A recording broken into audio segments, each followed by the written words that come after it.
The great space station of Dareth Prime floated like a silver crown against the dark sky. Ships of many species docked at its wide gates, carrying leaders, soldiers, and merchants.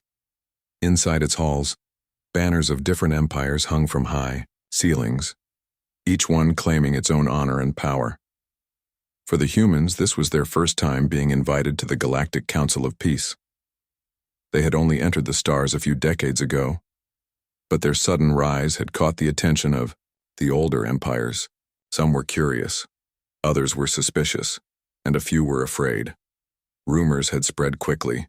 Whispers followed the humans wherever they walked. Humans eat their mates. They keep them until they are fat, then devour them. They smile to hide their teeth. None of this was true, but fear was louder than truth in the council halls. Commander Elias Vance, the human ambassador, walked calmly through the meeting chamber. He was tall, steady, and carried himself with quiet discipline. His dark uniform bore no weapons, but his very presence seemed dangerous to some of the alien delegates. On this day, the Zarathi Empire, proud and fierce reptilian beings, stepped forward.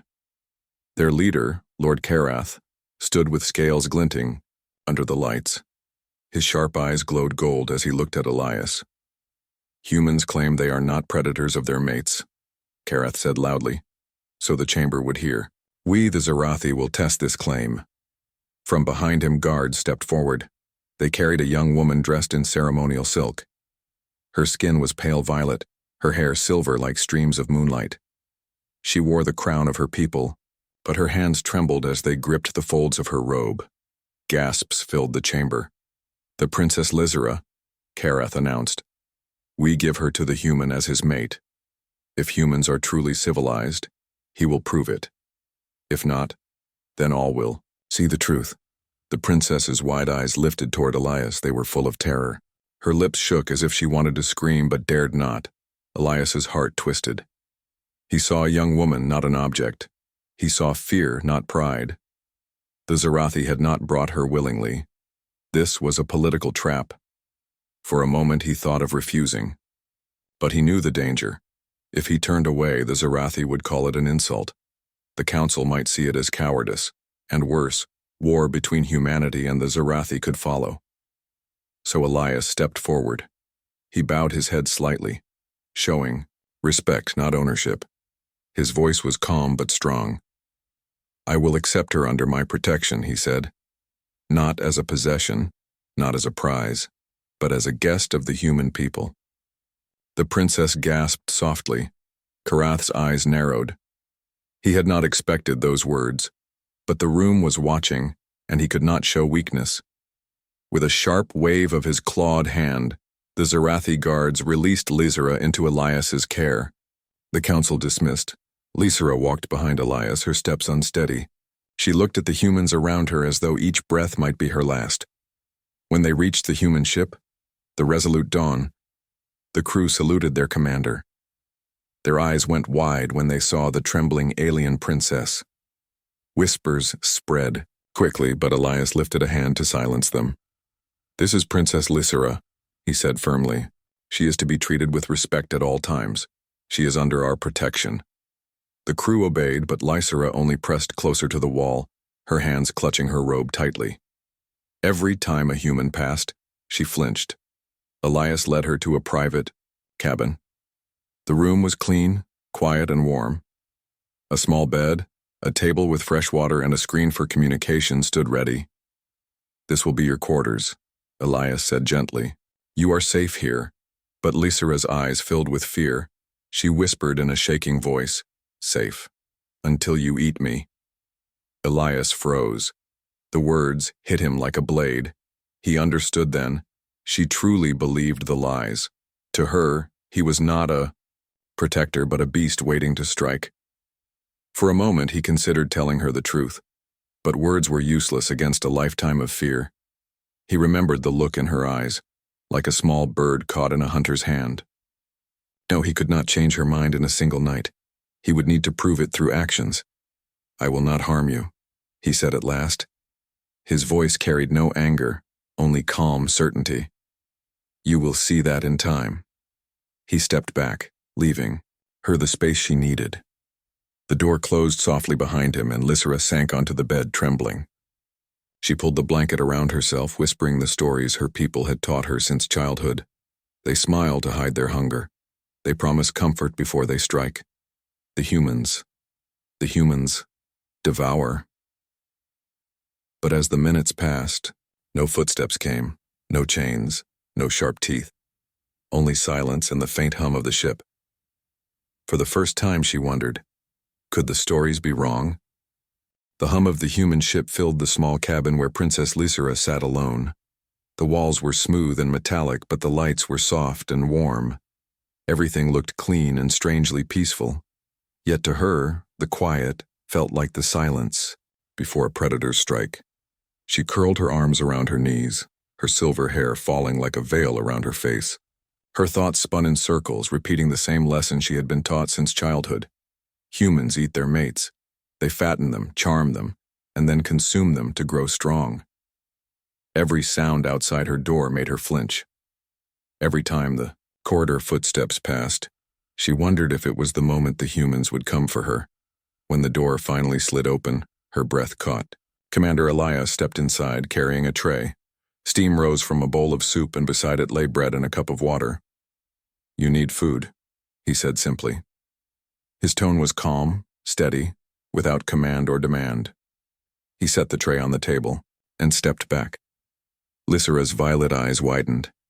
She pressed herself against the wall. You prepare me for it?" she whispered, voice shaking. Elias frowned. "Prepare you for what?" "For the end," she whispered. Her hands trembled as she spoke. "You feed me, make me strong, and then you will take me." For a moment, Elias said nothing. His jaw tightened, but he did not raise his voice. He only pulled a chair and sat across the room, far from her. "You have been told lies," he said finally. "We do not harm those under our care. Not on my ship." But Lysera shook her head quickly. "That is what they said in the stories too, that humans smile and promise kindness before the bite." Her fear was real. Elias could see it in her. Trembling hands, her wide eyes, her uneven breath. He realized no words of his would break through years of fear and stories. Only time and proof could do that. So he changed the subject.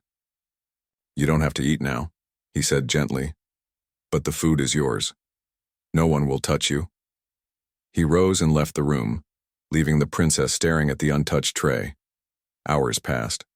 Hunger gnawed at Lysera's stomach, but suspicion gnawed harder at her mind. She eyed the soup.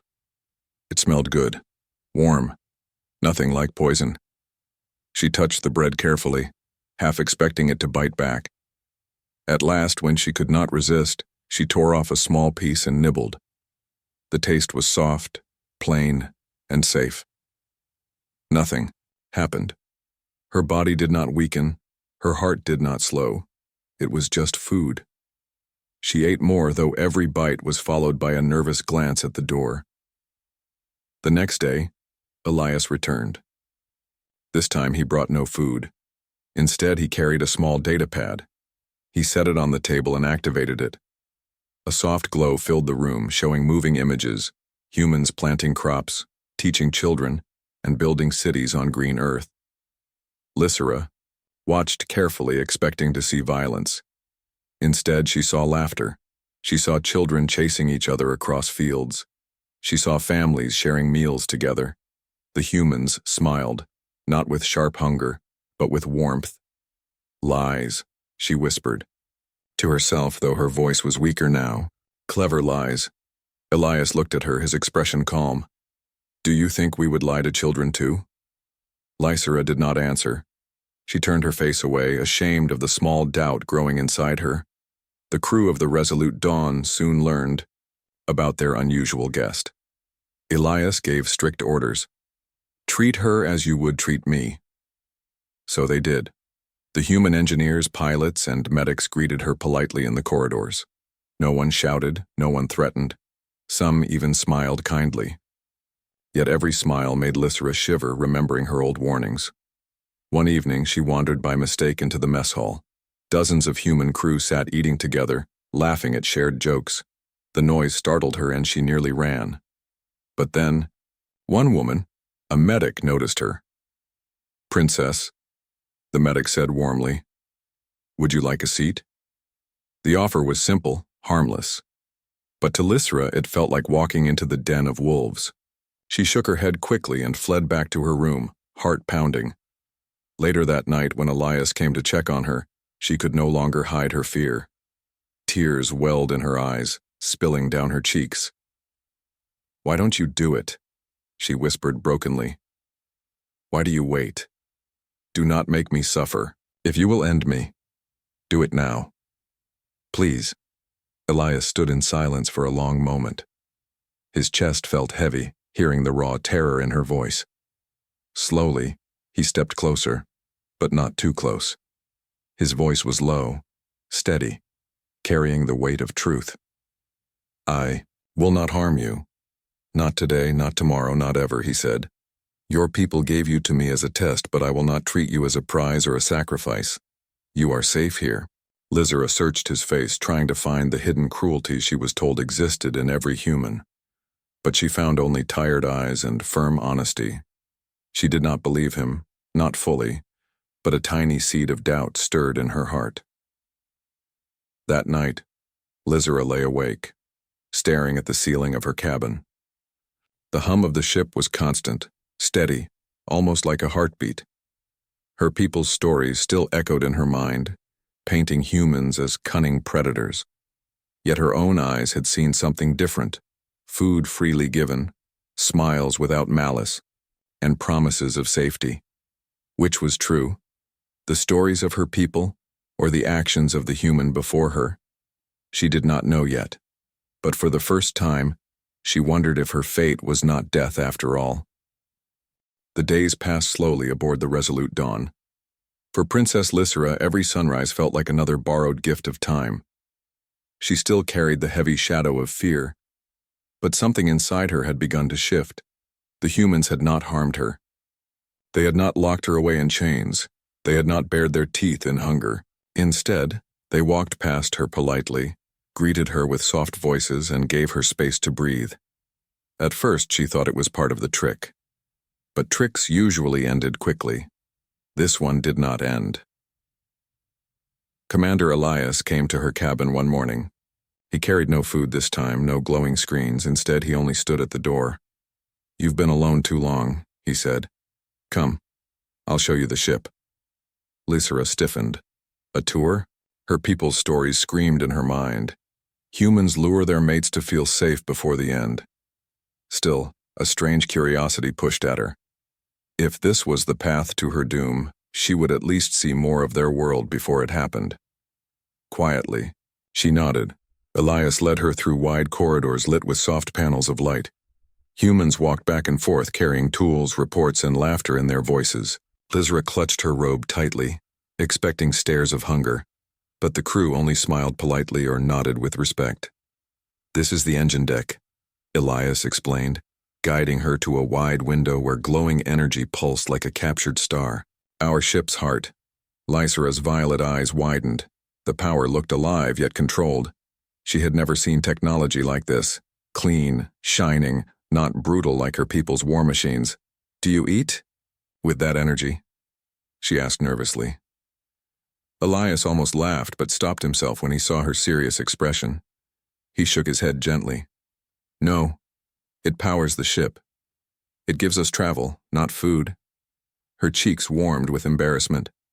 Yet, for the first time, she thought, perhaps everything I know about them is wrong. Next, Elias took her to the ship's garden. Rows of green plants grew in neat boxes, glowing under artificial lights. The air smelled fresh, carrying life.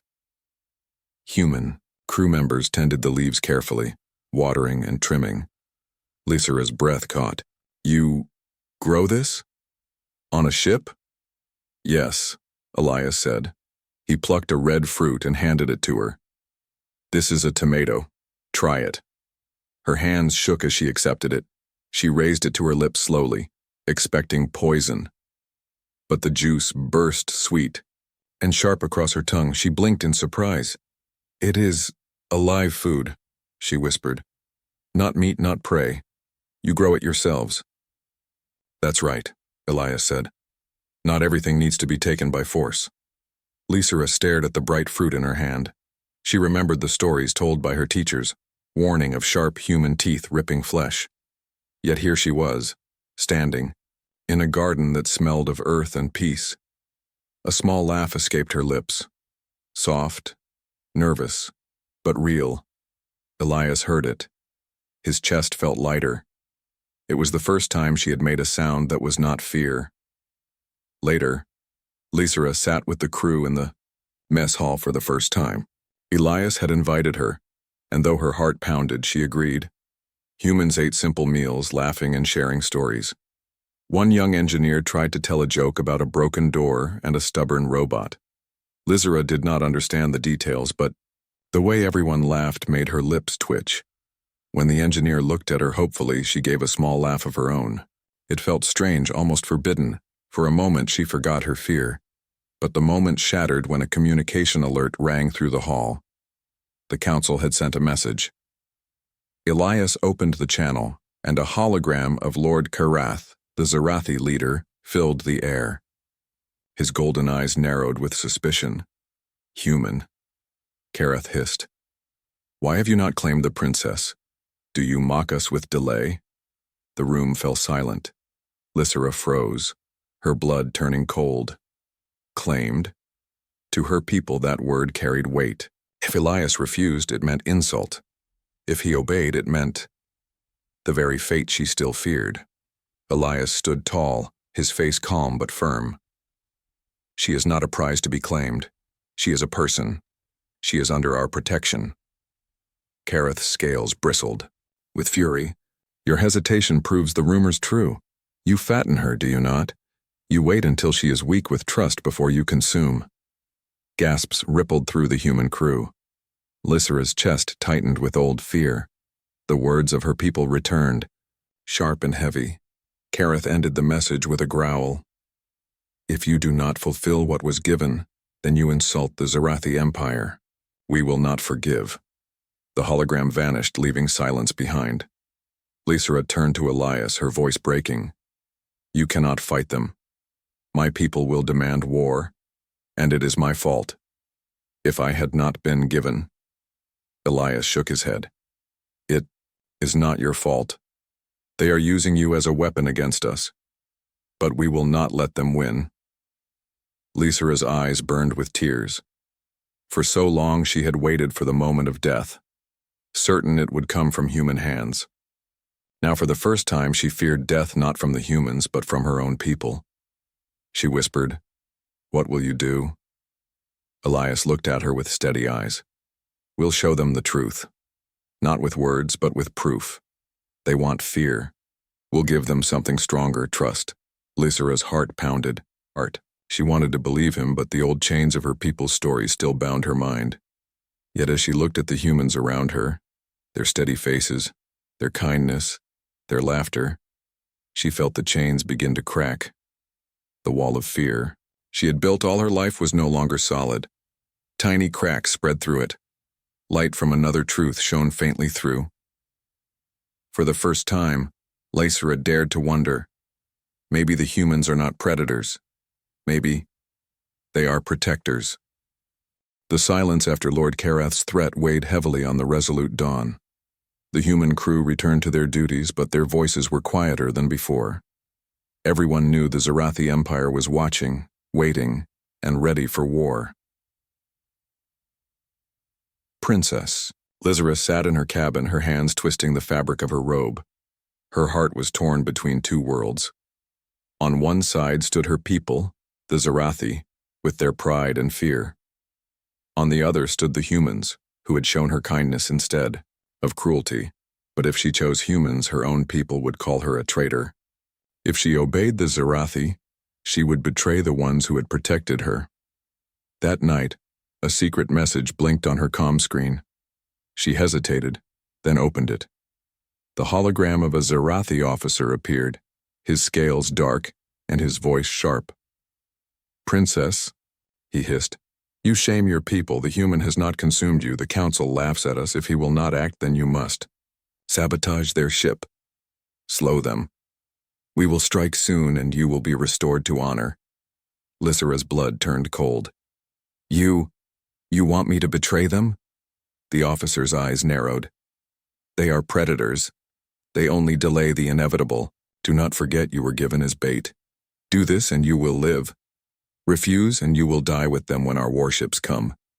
The message ended, leaving Lysera trembling. She buried her face in her hands. Was this her fate? To betray the only ones who had shown her gentleness. The next morning, Elias found her in the observation deck. She stood by the wide glass window, staring at the stars as if searching for answers. You haven't eaten, Elias said softly. He set down a small tray with fruit and bread. Something troubles you. Lysera's throat tightened. She wanted to stay silent, but the weight inside her chest was too heavy. Slowly, tears filled her eyes. They told me to destroy your ship, she whispered. Her voice cracked. They said if I refuse, they will kill us both. Elias's eyes hardened, but not with anger, only with understanding. He stepped closer, keeping his tone calm. Thank you for telling me. That was brave. Her tears fell faster. I don't understand. Why?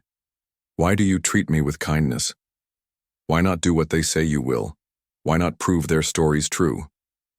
Elias let out a slow breath. Because that's not who we are. Your people want to paint us as monsters, but humanity's strength isn't in fear. It's in how we protect each other. Lysera looked at him through blurred vision. His words pressed against the chains in her heart, striking them like a hammer. She wanted to believe. She wanted to throw away the old stories. But fear still clung like a shadow. What if they are right? She whispered. What if you are only waiting until my guard falls? Elias met her gaze steadily. Then I will spend every day proving them wrong. Not with promises, but with actions. A week later, the resolute dawn approached the Galactic Council Station again.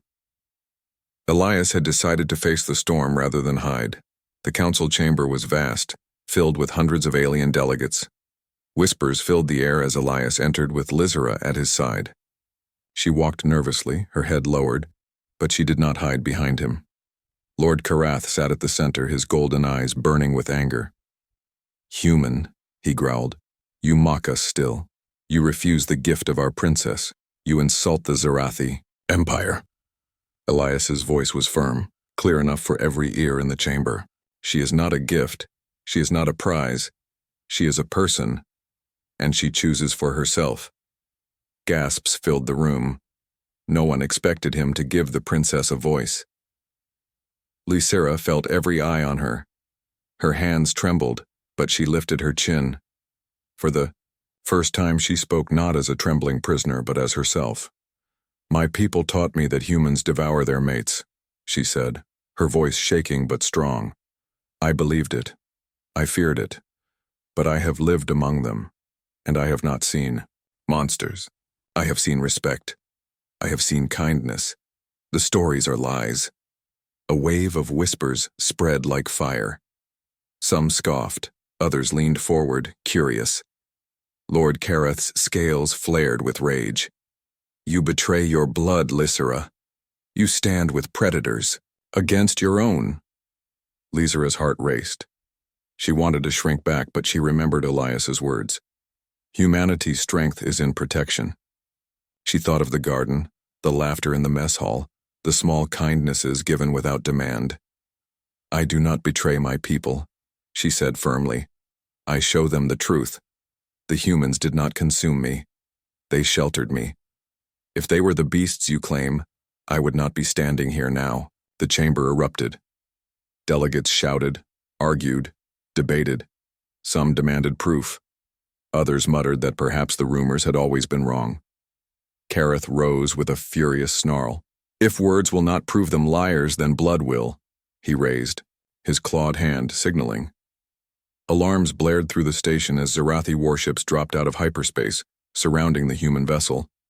The council fell into chaos. Some species fled the chamber, others shouted for peace. Elias turned sharply to Lysera. "Stay close, this isn't over." Lysera's breath shook, but she stood firm beside him. She had chosen her side. She would not go back. The resolute Dawn, prepared for battle. The crew moved quickly, readying shields and weapons. Elias stood on the command deck, his face hard with resolve. Lysera watched the humans work together, calm even in danger. They were not predators hunting for blood. They were protectors defending their home. Her fear had not fully vanished, but something new grew in its place: trust. And as the first Zarathi shots lit the stars, she whispered to herself, "Let them see the truth. Let them see what I have seen." The stars outside the station exploded with flashes of light as the Zarathi warships opened fire. Their green beams tore across space, striking at the human ship, the resolute Dawn. Alarms blared, red lights flashing through its corridors. Commander Elias Vance stood on the bridge, calm but firm. "Shields up. Return fire. Target their weapons, not their engines." The crew moved with discipline. They were outnumbered, but not broken. Every human on board knew this fight was not just for survival. It was for truth. Princess Lysera clutched the edge of a console. Fear twisted inside her, but it was not fear of the humans anymore. It was fear of her own people, the Zarathi, who were willing to burn everything to protect their lies. "Elias," she whispered, "they will not stop. My people fight until all else is ash." Elias looked at her, his eyes steady. "Then we show them something stronger than fear." The first wave of fire struck hard. The resolute Dawn shook, metal groaning under the pressure. Sparks rained across the bridge as systems struggled to hold. "Shields at 60%, a lieutenant shouted. "Keep them steady," Elias ordered. "Aim for their command cruiser. Let them see we will not bow." Human weapons fired. Blue, beams cutting through the darkness. One Zarathi warship burst apart, flames scattering across the stars. The humans cheered, but Elias only raised his hand. "Focus. This is only the beginning." Inside the Galactic Council chamber, the delegates watched the battle through massive holoscreens. Some shouted for peace, others demanded the humans surrender. But Lysera's voice still echoed in their minds. "The humans did not consume me. They sheltered me." Many eyes turned to Lord Karath. His fury burned as he watched his ships clash with the humans. "See? They are predators. They fight because they cannot help but hunger for blood." But others began to doubt. Was this hunger or defense? Back on the bridge, Lysera stepped forward. Her hands shook, but her voice rose with new strength. "Let me speak to them," she said. Elias hesitated. "It's dangerous. They may see you as a traitor." She shook her head. "Then let them see. If I remain silent, the lies will win. But if I speak, maybe truth can cut through." Elias studied her face for a moment, then nodded. "Open a channel." The crew obeyed, and Lysera's image appeared across every frequency. Her voice carried not just to the Zarathi fleet, but to the entire council chamber. "My people," she cried. "This is Princess Lysera. I was given to the humans as a sacrifice. I was told they would devour me. I believed it. I trembled in fear every hour, but I was wrong." Her voice shook, but she pressed on. "The humans did not harm me. They did not consume me. They fed me, sheltered me, and gave me safety when my own kind sent me away like an object. They are not predators. They are protectors." Gasps filled the council chamber. Even among the Zarathi crews, some shifted uneasily at her words. Elias stepped beside her, his voice strong. "You see us fighting now. But we fight not for conquest. We fight because we were attacked. We fight to survive, and to protect the one who was handed to us in fear." The message cut across the stars, and for a moment silence followed. But Karath's voice thundered over the channel. "Lies.